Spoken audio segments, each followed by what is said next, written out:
Let's talk about section 2.1, algebraic and graphic solutions of linear equations.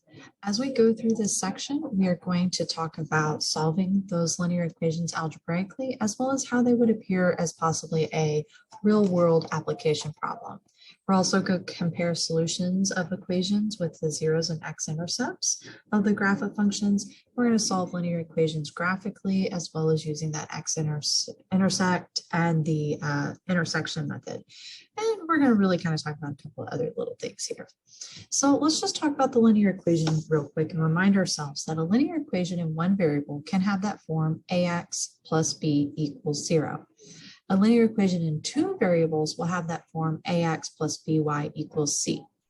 Now, again, that might seem a little strange, but basically when we look at these, we'll notice the biggest difference as you kind of take a peek at them is that in our first example that I have here is that basically in that first example, there's only one variable. And so since there's only one variable, I could technically solve for it. And this one here, there's two variables. You have x and you have y. So that makes it a little bit different since there is two variables, and that's not necessarily going to help me when solving them. Okay, so when we have the one variable ones, we can solve them, and we have a couple of steps that we can do. So the first step we want to do is we want to take these and we're going to go, okay, if it contains any fractions, it might be nice to kind of get rid of those fractions first. And we do that by multiplying both sides of the equation. That will basically remove the denominators, and we call that the least common denominator. Okay, now again, when I say multiply, you have to do everything on the left and the right side of this equal sign to do this.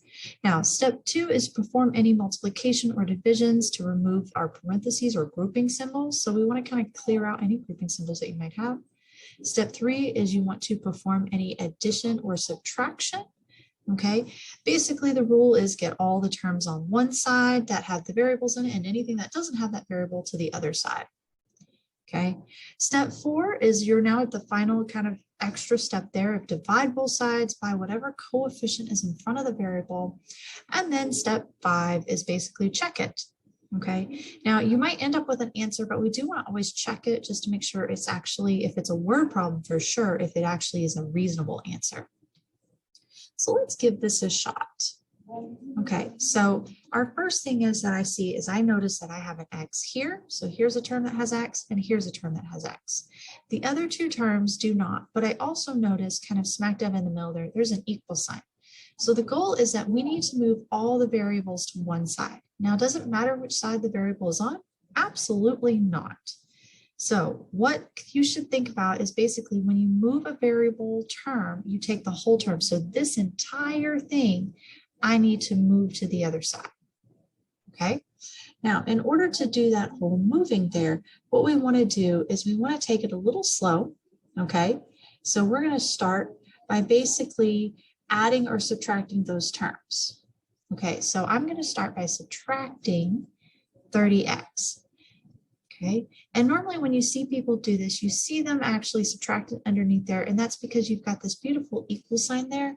And because we've got that beautiful equal sign, what we're going to do is we're just going to leave that there.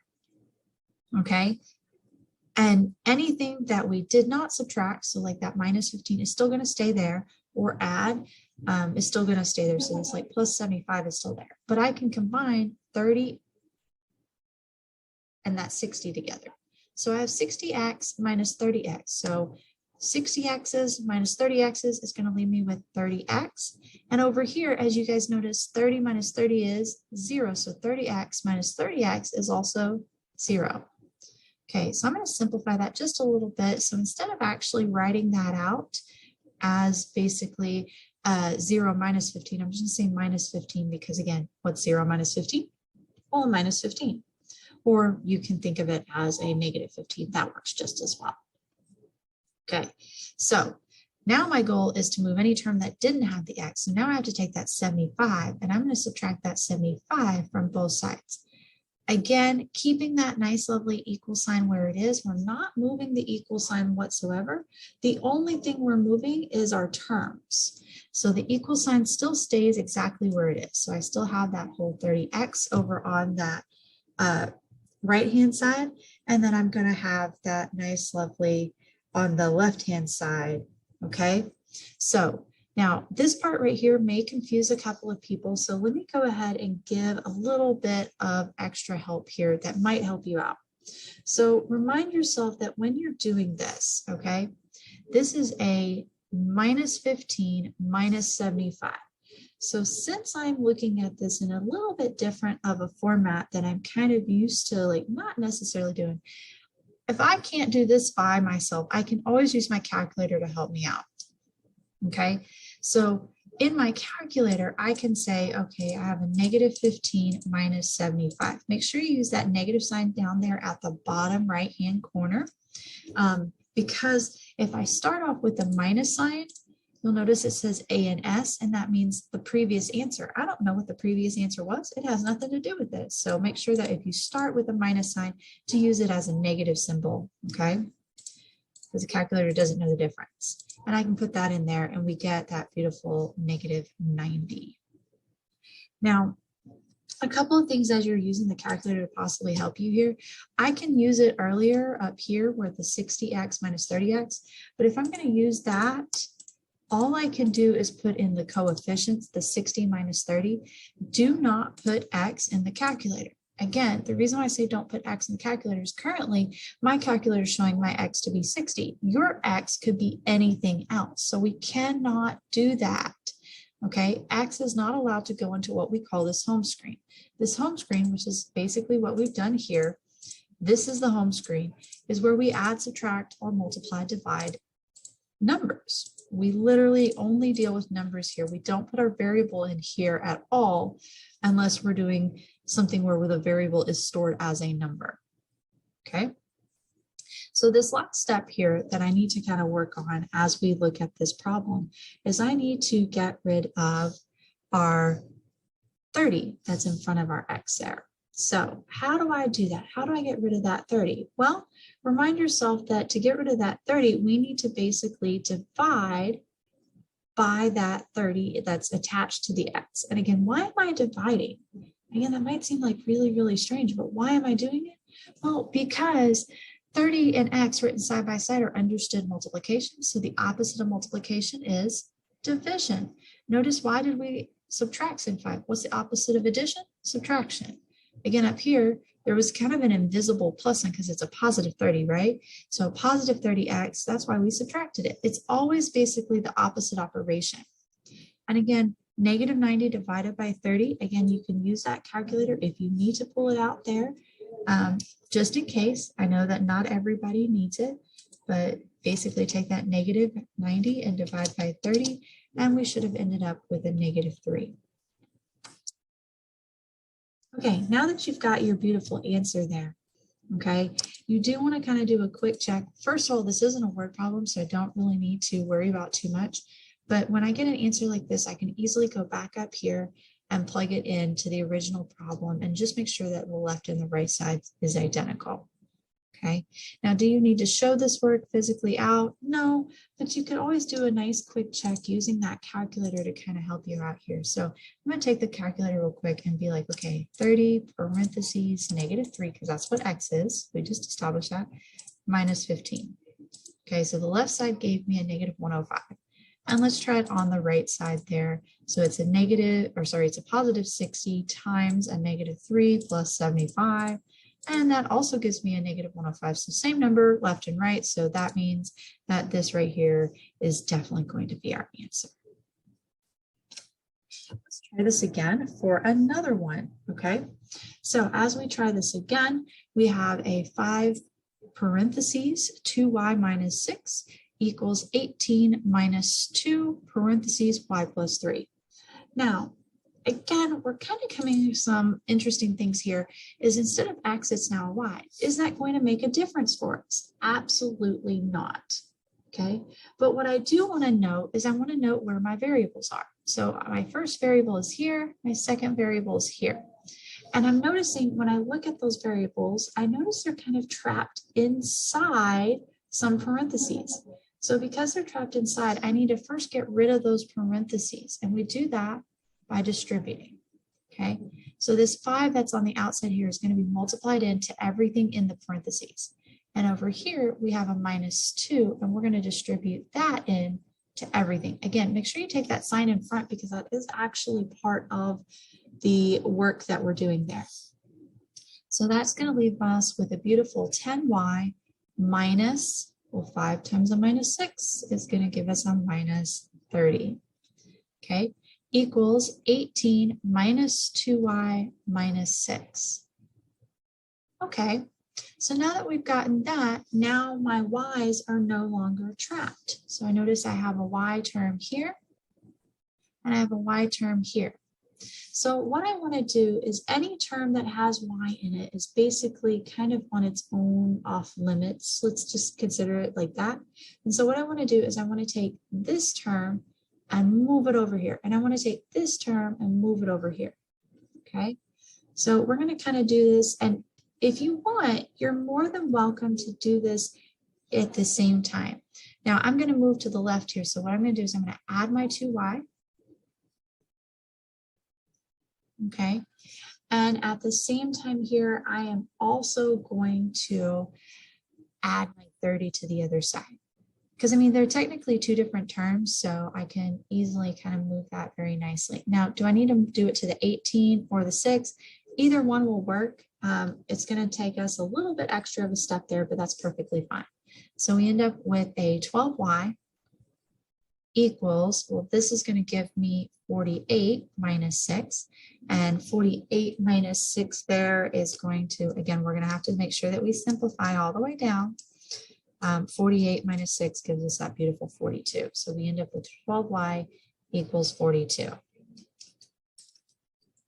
Okay, and now our last and final step that we can work out here is we are going to take that 12 that's in front of the y. Again, our whole goal is to solve all the way down for y itself. And I'm going to divide both sides by 12. Okay. Now, as we take a peek at that, that means on this left-hand side, we get y equals, but on the right-hand side, we have an answer that is a fraction. 42 over 12 simplifies all the way down to 7 over 2. Now, I'm going to also put the word or. It could be the decimal 3.5. However, I do want to caution against the decimals. We totally prefer fractions when dealing in math. Okay, we really only like decimals when we are dealing with word problems. So let's take a look at the calculator real quick. So let's say 42 divided by 12. Now, most of your calculators are going to default automatically to the decimal answer, but be sure to read your instructions on every single problem because a lot of problems prefer the answer to be a fraction. And if that is the case, what we want to do is if you will hit the button math and number 1.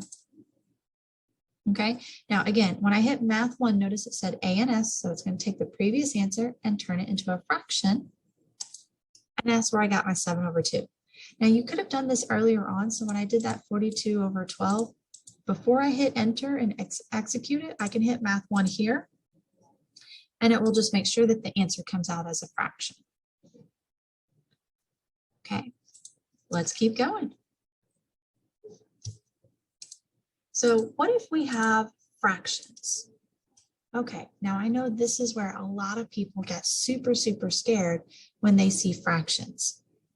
So first of all, before we even jump into the fact that there's fractions involved, let's ignore the fractions and let's just concentrate on this bottom part here.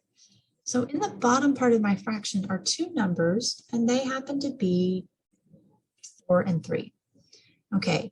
So if I were to take a look at this, I want to kind of learn what is my least common denominator, also known as basically the least common multiple of the denominators, but that's a lot of words. So we call it the LCD.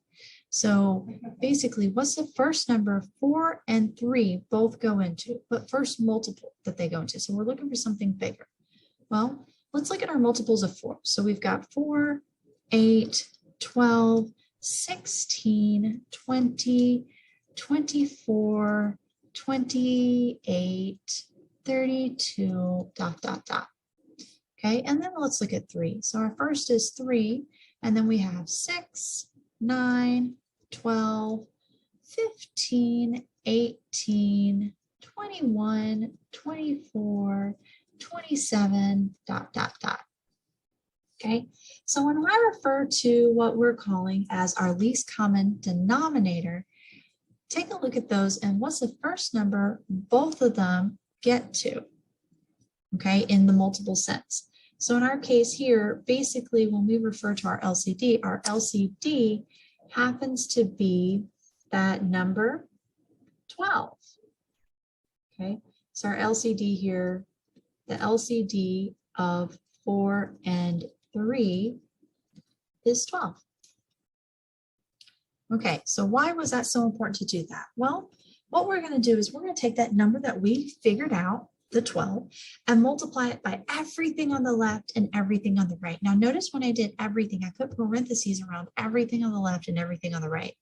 I need to make sure those parentheses are there because what we're going to do is we are going to take that 12 and we're going to multiply it in. Okay, now remember that right now we are also dividing by 4 here. So I can basically say, well, this is just 12 divided by 4. And then here, when I multiply in by 12, this one over here is not being divided by 3. So it's only this one that's being divided by that 3.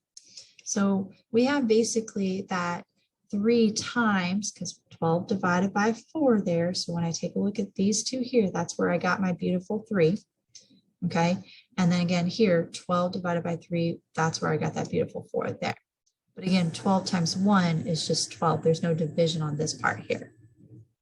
Okay, so as we do that, again, we're going to take a peek at that. Now I need to make sure and distribute, okay, the 3 on through. So as I put that 3 on through, again, remind yourself that this is going to all the terms in it. Okay, the only reason why I took a step and actually stopped and looked at this as basically just these divided by these is if I had to do it multiplied by in, then I'd still have to divide by 4. So I'd rather kind of make that a smaller number to multiply in by first. Okay, now that we've done that, I want to basically move my terms to where, so basically I want this term to go to the other side of the equal sign, and I want this term to go to that side of the equal sign. Okay, and in doing that, we basically end up with a couple of steps that we have to do to get it. Now, again, you can do it kind of all at one time. So as I move that over, the 4x over, I'm going to subtract it from our 6x, giving us a 2x minus 9. Add the 9 to the other side, which is going to give me a 21. So we end up with 2x equals 21. And our next step is now to divide both sides by that coefficient of 2. And we get 21 over 2. Now, 21 over 2 is a fraction, but it's also kind of one of those, like, I don't know, does it really simplify further? So if you're not really sure if it simplifies further, take that calculator and do that 21 over 2 and then hit that math 1. The calculator will automatically check to make sure that it is in the most simplest form possible. Let's try another one with fractions. I know that's kind of where a lot of students do struggle. Okay. So as we are taking a peek at these here, remind yourself that what you're doing is we have y over 5 minus 1/2 times y over 2 equals 7 over 20. Now, before I actually go forth and try to get rid of my fractions, I'm noticing I have a fraction times a fraction, which is going to make it a little complicated. So let's start by clearing out that grouping symbols first. So when I multiply 1 times y, that's just going to give me y on top, and 2 times 2 is 4. Now I cannot add these fractions together because they don't have a common denominator. So this is where it's kind of nice to just get rid of the fractions. So to do this, we need to figure out what our LCD is. So I have 5, 4, and 20. I have 3 different numbers now that I have to pay attention to. And actually the cool thing is 5 times 4 is 20. So first number, all 3 of them go into is 20. So I'm going to multiply both sides by my LCD, which is 20. Again, everything on the left and everything on the right. Again, simplify this first before we take this step. And when I do that, that's going to end in with 4y minus 5y equals 7. Again, 20 divided by 20 is going to be 1 times 7, so we're left with 7 there. And over here, 20 divided by 5 is 4, so 4 times y. 20 divided by 4 is 5, so minus y times that 5 that was remaining. Okay. So we use that distributed property there. Now, do I need to move any terms on the left or right side? Absolutely not. All the y values happen to be on the same side of the equal sign, so I can just combine them together. Now, this again is going to be where you guys are maybe struggling and maybe want that calculator to help you out. Whatever you do, again, we do not put any variables into this home screen. What you can do is you can do the math of the coefficients, so the 4 minus 5 up here, and get -1. So that's where that negative in front of the y came from. Now, we normally do let the ones go invisible. Okay. And then what we're going to do is that last and final step, which is divide both sides by -1. Again, the whole goal is to get y by itself. Okay, so we get y equals -7, and that's our final answer there. Now, remind yourself that as you guys are doing these, there's many different formats in which this can look. So what if I ask you to solve for x, but this time give you in 2 variables? Well, what if I say y equals 18.7, but our equation is y equals 12.56x minus 87.5? Well, in our case here, this basically is we've got an equation, okay? So we have this beautiful equation right here. And in this beautiful equation, they told me what one of the variables actually is. So we know that we're going to solve for this. So that's what we're solving for. But they gave us this number here. They said y equaled 18.73.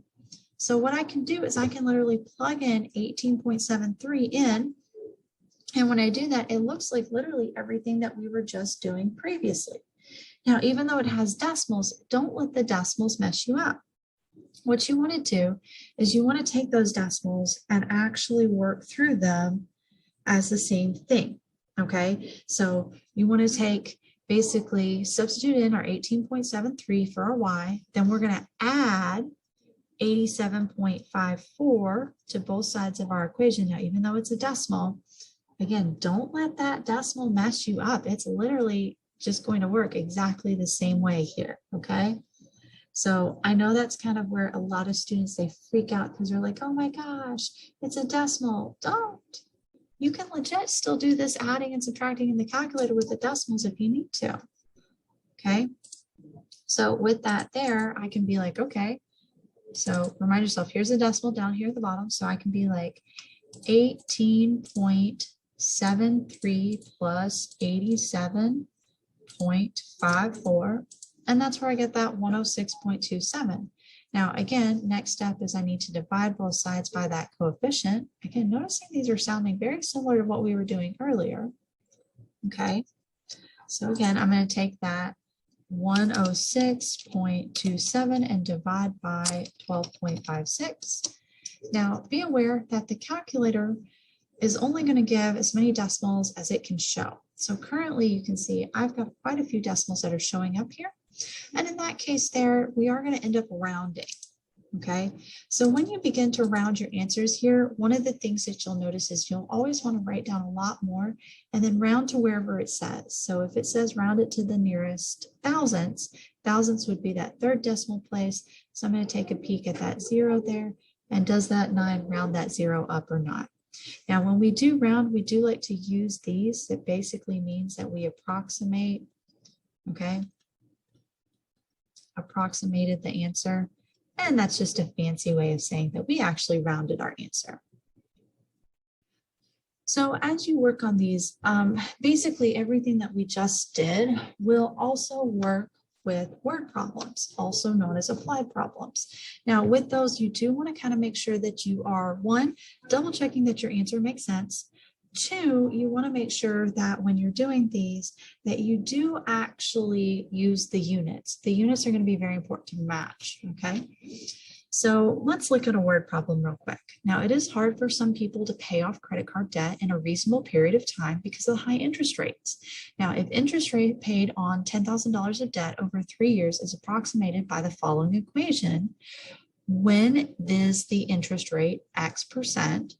What is the interest rate if the interest is $1,637.60? So the first thing that I'm kind of pointing out to myself as I read through this problem is, 1, there's a beautiful equation, right? The second thing that I'm going to begin to notice is that they basically said the interest is this here, okay? So what is the interest rate if the interest is this? Now, the interest paid is given by this equation.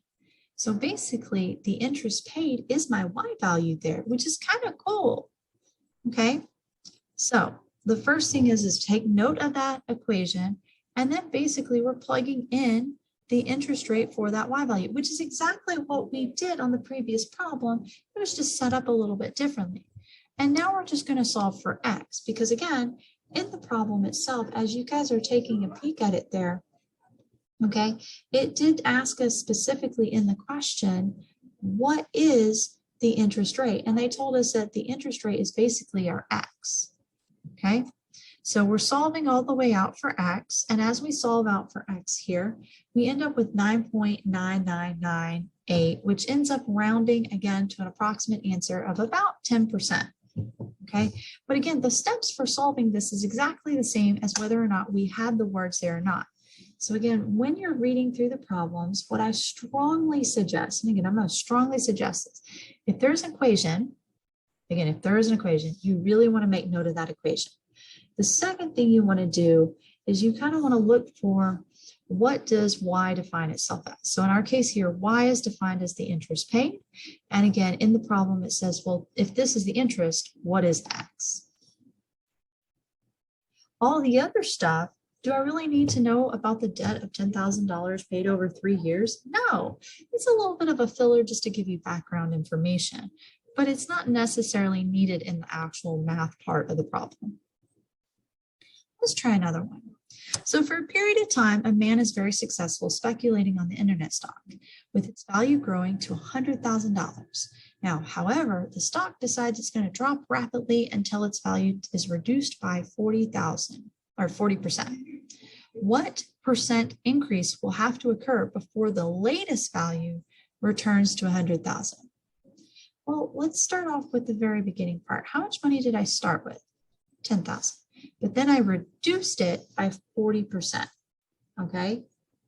Which right then and there, that is a really important thing to know, is that we started with this, but that's not actually what I'm really starting with, okay? So how much money do I actually have today before I do anything else? Well, that's where we take a little bit of a thought process here, okay? So we have a 40% loss. So what is 40% of 100,000? Well, if I think about it, I can basically take that $100,000 and multiply by 40%. Now, we don't really normally multiply by 40% in this format because there's actually not a percent button on this type of calculator. Now, if you have a different calculator that does have a percent button, it might work, but on this case, it's not going to work in these calculators. So what we do is we change our percentages to decimals. And so just still multiply, but multiply by that decimal, 0.4. Okay. Now, when you do that, you're going to get 60,000. And again, that is how much basically you basically need, or you get 40,000, but you need to subtract it from 100,000 to get what is left, which is 60,000. Okay. So we literally have $60,000 right now. Now I need to take $60,000 and I need to increase by a certain amount. I don't know what that amount is, but I need it to increase until it's 100,000. So I want to return back to the value of what I had. Now, in order for us to return back to the value you had, it's now what percent increase from this percentage. So what percent of this needs to increase? Not 100,000 anymore. We're talking about this is actually what we have. So we're literally taking $60,000 plus a percentage of that $60,000 needs to equal $100,000. Okay. So we've just created an algebra equation that we can now solve.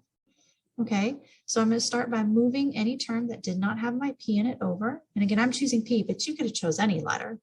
So I'm going to subtract my 60,000 over here. So 60,000 p equals 40,000. I need to divide by my 60,000.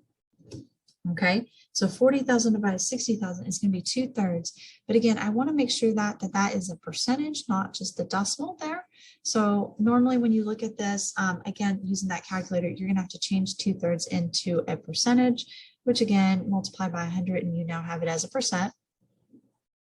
And basically that means that it's about 66 2/3% is what we need to increase our value. Okay, so now that we've kind of talked a little bit about that, let's go into the zero of a function.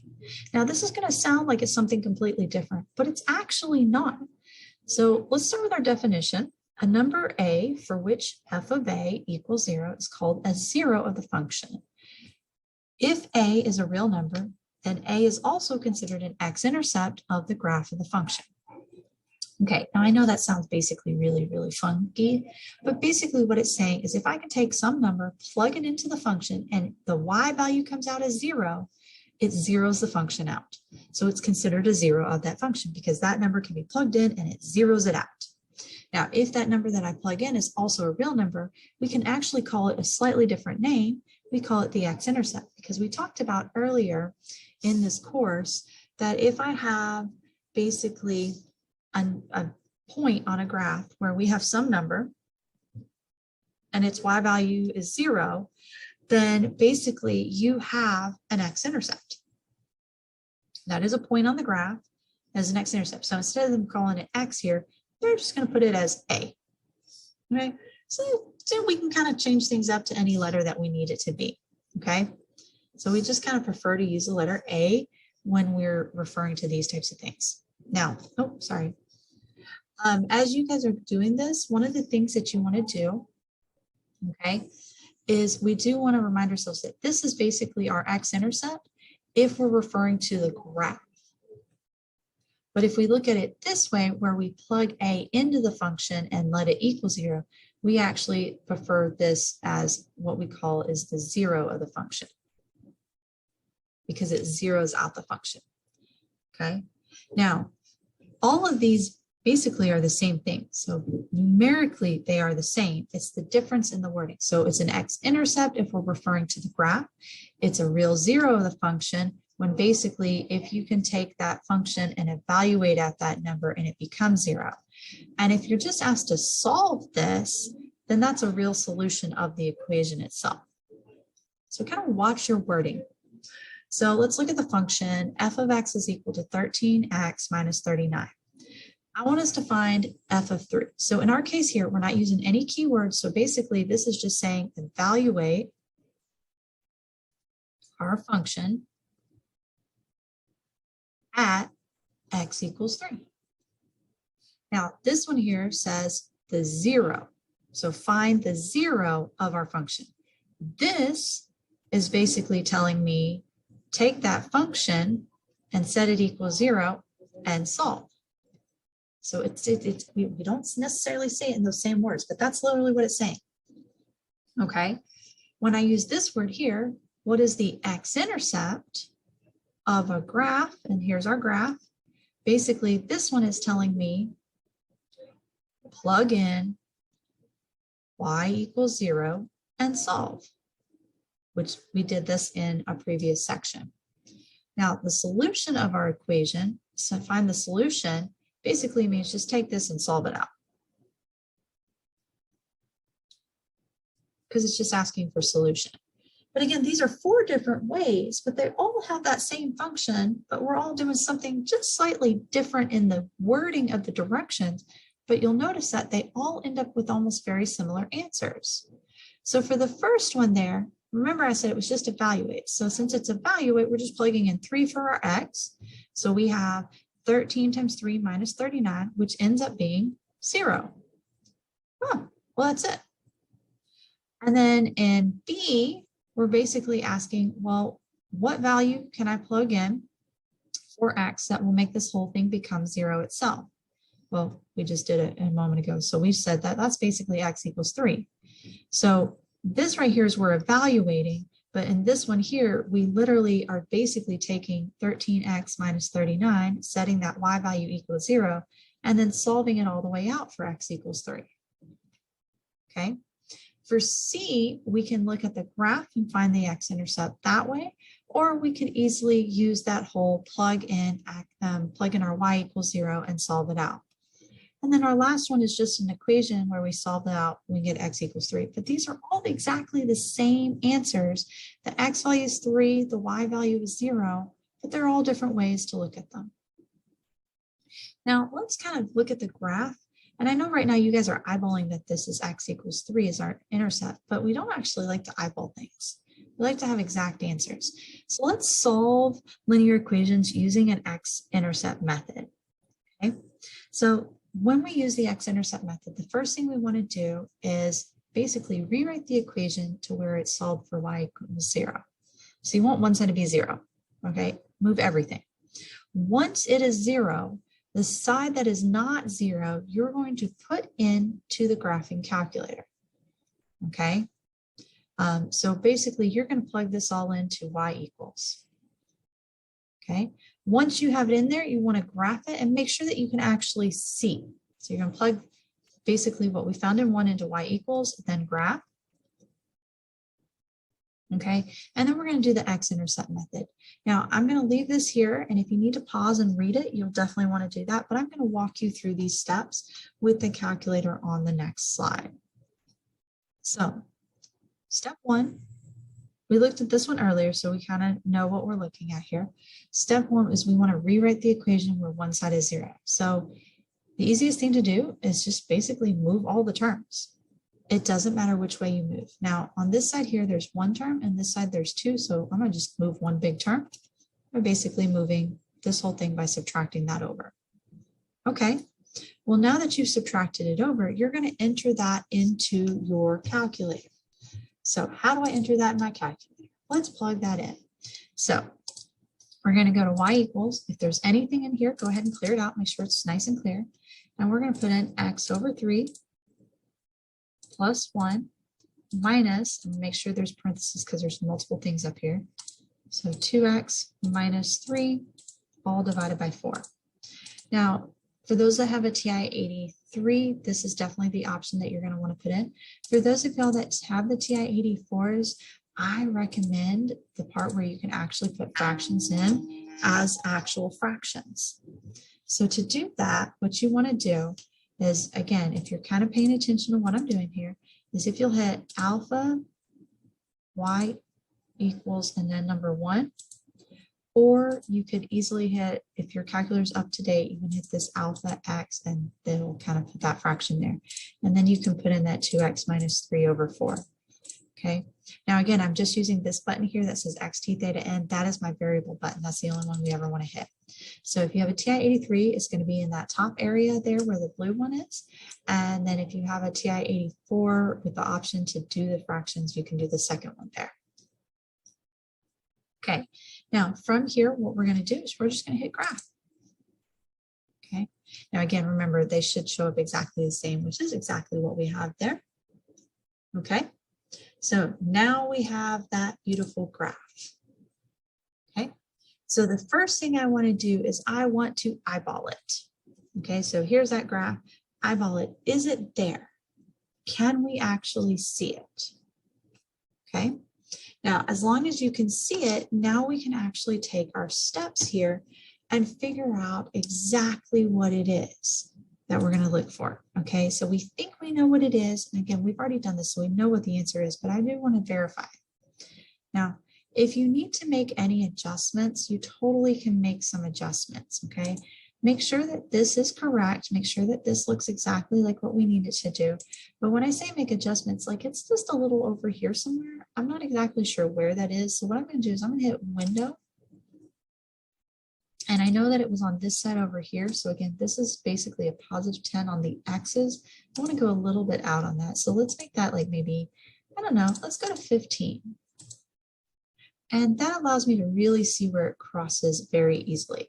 If you can't see that cross very easily, then you definitely want to make some adjustments. Now you have the ability to hit zoom out. I don't like zoom out. I actually prefer to adjust the window so that way I have a bit more control of what it looks like. So if I wanted to, I could easily say, okay, well, I don't really need this side of my graph here where the x's were small. So I could just change that to -5, and you can see how like the whole graph x equals -5 has been shifted off, and we've kind of still got over here our beautiful 15, but we can still see where it crosses. Okay, so now let's actually go for this step. So remind yourself, again, this was a few slides away that we've had, but second trace, number 2. okay? Because remember, it's an x-intercept, which is also considered a zero of the function.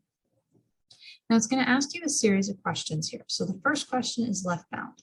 So before you actually answer the question, go ahead and move your blinking cursor all the way to where you think it is. So I think it's about here. So what I suggest, and again, I don't know if I'm right. I feel like I'm close.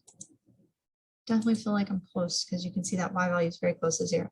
So I think it's somewhere around here. So what you're going to do left of it, so it's basically you want to hit this button about 3 or 4 times. 1, 2, 3, 4. Just make sure you're to the left of it enough and hit enter. And then you want to go to the right of it. So this is kind of where it is. It looks like it's somewhere around here. So I want to go to the right of it a little bit and hit enter. Now, once you're to the right of it, you hit enter, and you should see these 2 arrows pointing in at each other. Now, if the arrows are not pointing at each other, you're going to get this wrong and you did not do something right. There's one last question, and it's guess. And again, basically go back to where you feel like it actually is. So I think it's somewhere around here, and I'm going to hit enter. And notice what happens is we got a 10.5. Okay. So that is how you use the graphing calculator to solve these problems. But again, in order to use the x-intercept method, and again, this is a part where a lot of people forget basically what it is because it's the x-intercept method. This is the important part to see here. When you see that it's the x-intercept method, this basically I need to rewrite one side as 0, then plug in, and then you're going to do that whole second trace button in the calculator. And you have to hit the one that says 0, okay, which is number 2. Okay, now there is another method, because remember I said there was another method we were going to learn, and that is the solving using the intersection method. So these are 2 methods that solve the same problems, but technically it uses a different method. So how do we work on this one? So on this one here, you're going to put the left side of the equation in y1 and the right side in y2. Now, what do I mean by the left side of the equation and right side of the equation? This basically here will go into y1, and this side here will go into y2. So when I say equation, I'm talking about that equal sign itself, okay? Once you have them in there, make sure that you can see their point of intersection. So if anything, we might need to adjust our window. And then we're going to go back to that second trace button, and it's command number 5. All right, let's try this out with the problem. So we have this beautiful function 0.55x minus 2.886, which describes the mean time of y served in prison for a crime as a function of the mean sentence length. Okay, so basically x and y are both measured in months. So we want to find the sentence for a crime that would give an expected served time of 10 years. So we're going to write this as an equation, and we're going to solve it using the x-intercept method, and then we'll do it with the intersection method. Okay, the first thing you want to note is, because this is a word problem, okay, I want to definitely pay close attention to terminology here. And the first thing it says is x and y both are measured in months, but they said served 10 years. So that's not actually in the same unit of measure. So with that, we definitely need to make sure that we make them have the same unit of measure. So 10 years is actually 120 months. And so we're going to plug that in for y, because again, the expected time served is y, okay? But the sentence length is x, and that's what we're kind of looking for. So here's our first one, and we're going to do this one with the x-intercept method. So remind yourself that before you do anything is you're going to make one side 0, okay? Literally just subtract over the 120. It started off as 120 equals 0.55x minus 2.886. Okay, so I'm going to subtract the 120 over. We now have 0 equals. If you want to simplify, you can. I would recommend always simplifying. And then we can plug that into the calculator and work our way through the problem. Okay, so we would go into y equals. I've got stuff in there, so I'm going to clear it out. Always start with a clear graph, and we're going to type in that 0.55x minus 122.886, and then from here we legit are just going to hit graph. Now I did some adjusting on my graph, didn't I? So here's where I'm going to hit zoom 6, make sure that I can visually possibly see the graph itself. Now in our case here, I'm going to remind myself that we're talking about the 0, but we are also talking about months here, and it's 120 months for basically that Y value. So the X value is probably going to be quite large. So what I'm going to do is I'm going to actually change this window. Now, again, you can zoom out, but here's my problem with zoom out, and I'll show you guys.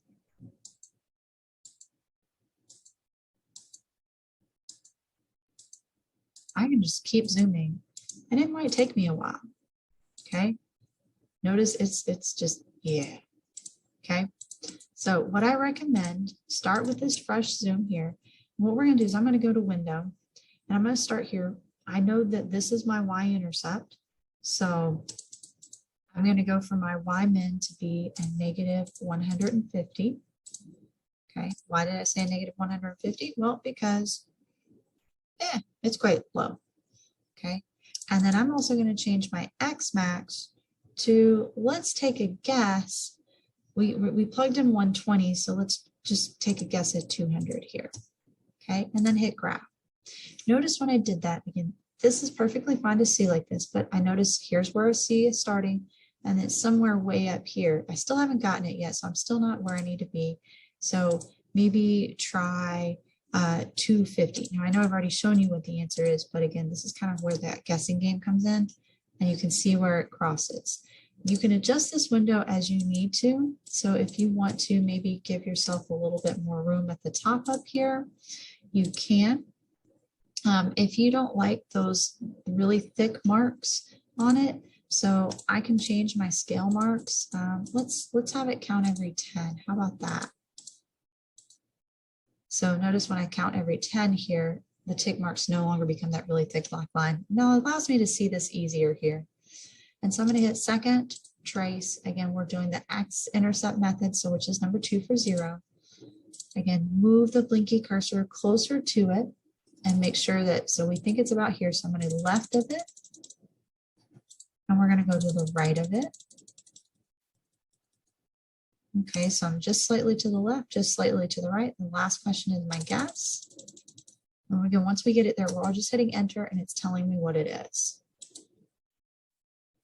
Okay, so once you get it where it needs to be, you'll notice that it will say the word 0 down here, and you can see what it actually is. Okay, please don't hit this button here where it says trace. So there's a little bit of a difference. So if you just hit the trace button, you're not actually going to get the exact answer. This is why we recommend second trace, number 2 here, and go to the left, answer the question, go to the right, answer the question, and then do your guess itself of where it is. Okay, this will be the most exact answer. Now, does the decimals always at the end here have to be exact? They might be slightly off depending on how far left and right you did on your guessing. Now, the other method is the intersection method, and let's talk about that one because that one's actually kind of fun to do. So for this one here, we start fresh. Remember, we entered 120 on one side, and then the other side was that 0.55x minus 2.886. Okay, so there's really no moving of terms, no having to rearrange anything. Okay, so we are just doing what's on the left and what's on the right. Now, as we work these, one of the things that I do is I put that in Y1 and Y2. Does it matter which one you put in Y1, Y2? Not really. Okay, but from here, what you want to do is, since we did a lot of work on our graphing already, I'm going to hit zoom 6 just to like freshen it up. Okay, now why does this show up when I hit zoom 6 here? Well, remind yourself that this one here has a negative 2.886 as the y-intercept, which would be shown.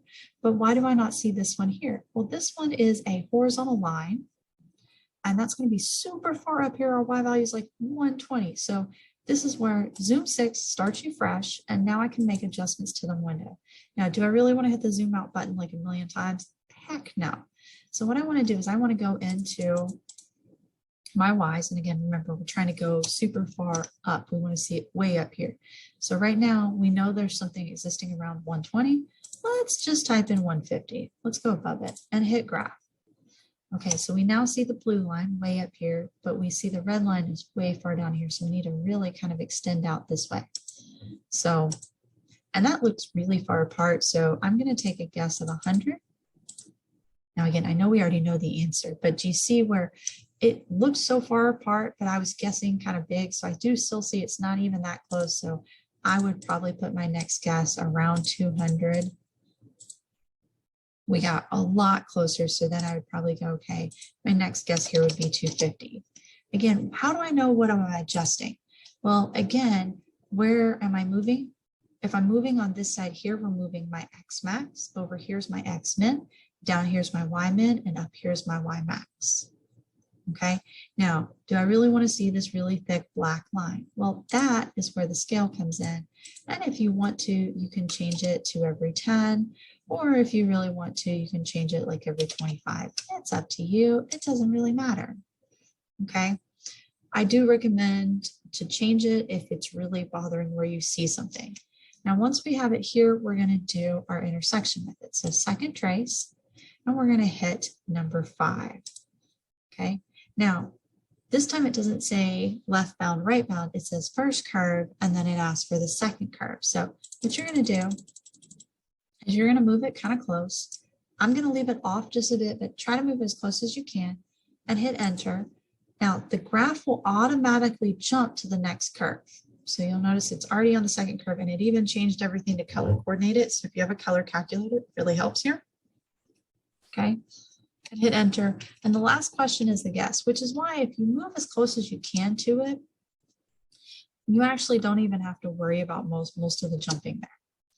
Okay, so let me try that again where it's super close. So let's do this. So see how like I'm already on the first curve. It shows me up here, I'm on Y1, and it's kind of color coordinated it for me. But if you have a black and white, look up here and it'll show you Y1. So hit enter, and it's already moved to Y2 now. Hit enter. We're already kind of where we thought the guess was, and then enter one more time. And so we kind of get that same answer that we did with the x-intercept. The difference is the y value here is 120, and that's because we're looking for where these two lines cross. Previously, we're looking down here where we took that and subtracted it in from our equation itself up here. So therefore, it wouldn't then y120, it would have been 0 because we subtracted out the 120 there. Okay, so again, don't eyeball it. Always use these intersection methods to kind of help you through that as you're working your way. Okay, so now that we've been talking about equations, we do want to kind of talk a little bit about formulas and equations. So what if the equation itself did not have a single number in it? What if it was just full of, say, a formula with all letters? So formula for the future value of an investment of P dollars is basically A equals P times 1 plus RT. And what we want to do is we want to take everything that we just learned, but take this and solve it for R. So what I'm going to do is I'm going to kind of mirror image this itself right now. Okay, so let me put this equation up there, but on the other side here, I'm going to kind of do something interesting. So if I say had 5 equals 7 parentheses 1 plus 3R, what was the first thing that we wanted to do here? Well, the first thing we wanted to do was distribute, get R outside of those parentheses. Okay, so I'm going to do the same thing over here. I'm going to multiply through by that P. Okay, so now we have this beautiful thing here. Now, 7 times 3 is 21. So we'll just think of that, but basically think here as PT is that 21 there, okay? So now what do I need to do? Well, R is already on one side of the equation by itself, so I kind of need to just move this 7, right? So we do that by subtracting. So again, here's my beautiful R, so I need to move the P, so we do that by subtracting. Now over here, 5 minus 7, I can simplify that all the way out to 2. However, over here, I don't know what these are, so I just have to kind of leave it as that 5 minus 7 or A minus P. Okay, so now here I would take that 21 and divide both sides by it, right? Over here, I don't have a 21, I have P and T, which basically 4. Okay, that's it. That's all you really do. So what I suggest that if you're struggling with the formulas, maybe sit there and replace all the letters that you're not solving for with a number and work your way through it and then mirror image it over here. But just remind yourself that I can combine these because they're numbers. I don't know what these combine to, and leave them as that beautiful formula. Let's try again. Because again, we always really love these. So again, we're solving for x. And so the first thing I'm going to do as I am looking at these is I want to kind of notice where is x. Now in this one here, we have a little bit interesting. I got 2 places for x. Okay, so what should I do since I've got 2 places for x? Okay, I've got one here and I've got one here. Well, the first thing I see as an issue is I see a beautiful fraction, right? So think about what we did earlier. So if I had basically 2 with 2x minus 5, we'll just put a 5 there, equals, say, 51x over 3. I don't really like the 3 here, so I kind of want to get rid of that 3. So how would I get rid of the 3? Well, it's being divided. What's the opposite of division? Multiplication. So I can multiply both sides by 3. Again, those are going to fully cancel, leaving me with 3 times 2, which is 6. I can't multiply that 3 into everything just yet because I'm going to do the multiplication and then put it all the way through. And we end up with this. Okay, so I'm going to do the same thing over here. So I've multiplied by 3 to get rid of that fraction on that right-hand side. Well, now over here I would multiply through by my 6, giving me a beautiful 12x minus, what was that, 60? Oh, no, sorry, 30. Okay. So now we've gotten this far. So again, I'm going to do the same thing over here as I'm going to basically multiply through by my 6. Now, again, if you don't know what 6 times some number is, so like 6 times 5 is 30, but remember, numbers and letters written side by side are understood multiplication. So we're not actually doing the full out multiplication as we are with numbers because we can simplify. I don't know what it simplifies to, so I just leave it as 6b. Okay. Now, what would be the next step? What do I need to do? Well, basically, I need this to be on the same side as that, and I want to take this to be on the same side as this. Okay, so let's do some of that rearranging. So I'm going to basically take this term that has the x and move it over here, and this term that doesn't have the x and move it over here. All right. Again, when we move them across the equal sign, we talk about adding and subtracting. Now, this is where we get a little bit on the weird side. Are you ready for it? Now, I have the 2 terms that have x in it. So here's an x and here's an x. Okay, now this is where we haven't really done an awful lot about this. So basically, here we have 12x plus 50. No, it's a minus. I was right. I started writing and then I second guessed myself. Let me put that back in there. So minus 51x equals 30. So this is kind of along the same lines. Now here, we would just basically say 12 minus 51, right? So we would legit just take that whole thing and say, okay, this is a negative 39x. Now the problem with this is that I don't know how to say 12x minus 5cx. But what I can do is basically kind of do what I did here. Instead of saying 12 minus 51, basically say 12 minus 5c.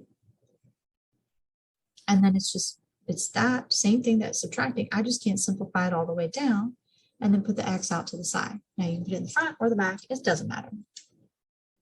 Okay. Does that, it's called factoring. Okay, so basically what we do is it's called factor out what's in common. But it's really the same thing that we're doing when we combine like terms. Okay, so basically when we say 12 minus 51, we do that math and then put the x beside it. We're doing the same thing here. Is we're basically just factoring out what they have in common and only looking at what I could possibly simplify. In our case here, I can't simplify it any further, but now that last and final step would be to divide by that coefficient. Now in our case here, with the number, it could definitely simplify out. Okay, so with numbers, if you can simplify, you're definitely going to. In our case here on the right-hand side, there's no way to simplify it. So we're just going to leave it as that kind of really interesting fraction there. And that's going to be my answer. So the coolest thing, and I'm about to erase it, so I'll just double check here. Make sure that you're taking kind of, if you need to pull in numbers, then just kind of follow the same operations on the side there. And we get that final answer.